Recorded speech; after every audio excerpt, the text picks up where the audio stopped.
Lahore children अस्पताल के करीब ट्रैफिक हादसे में एक शख्स जाँ बहक और 2 जख्मी हो गए। मजीद जानते हैं डॉन न्यूज के नुमाइंदे वसीम रियाज से। वसीम, बताइएगा ये हादसा कैसे पेश आया? जी देखिए, बिल्कुल फिरोजपुर रोड चिल्ड्रन अस्पताल स्टाफ के करीब ये हादसा जो है वो पेश आया। ट्रैफिक पुलिस के मुताबिक बाइक और मस्जिद में जो है वो ये टक्कर हुई, जिसके बाइस 2 अफराद जख्मी और एक मौका पर ही हलाक हो गया। इत्तला मिलते ही रेस्क्यू की टीमें मौका पर पहुंची। रेस्क्यू ने जख्मी को फौरी तौर पर तिब्बी इमदाद के लिए अस्पताल मुंतकिल कर दिया, जबकि हलाक होने वाली शख्स की इलाज जो है पुलिस के हवाले कर दी, जिसकी अभी शनाख्त नहीं हो सकी।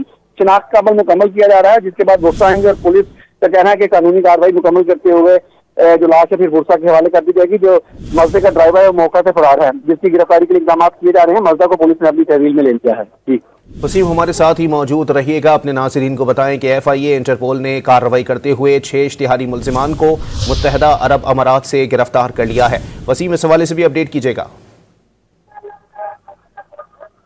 जी देखिए, बिल्कुल संगीन जराइम में मतलूब 6 खतरनाक इश्तिहारी मुल्जिमान को FIA ने गिरफ्तार किया है। FIA NCB इंटरपोल की ये बड़ी कार्रवाई है। कत्ल, इक़दाम कत्ल और डकैती के मुकदमात में ये मतलूब 6 खतरनाक इश्तिहारी मुल्जिमान थे जो UAE से गिरफ्तार किए गए हैं।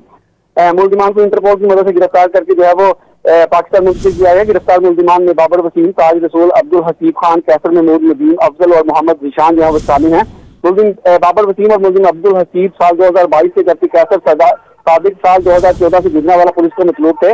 मुल्जिम बाबर वसीम के खिलाफ थाना कैंट, अब्दुल हसीब के खिलाफ थाना सिविल है, जबकि मुल्जिम कैसर महमूद के खिलाफ थाना कामों की गुजरावाला में मुकदमा दर्ज हैं। इन तमाम मुल्जिमान को जो है वो मुंतकिल करके पाकिस्तान मजीद इनसे तफ्तीश जो है वो की जा रही है। मुकामी पुलिस के हवाले जो है वो इनको किया जा रहा है। जी बहुत शुक्रिया वसीम।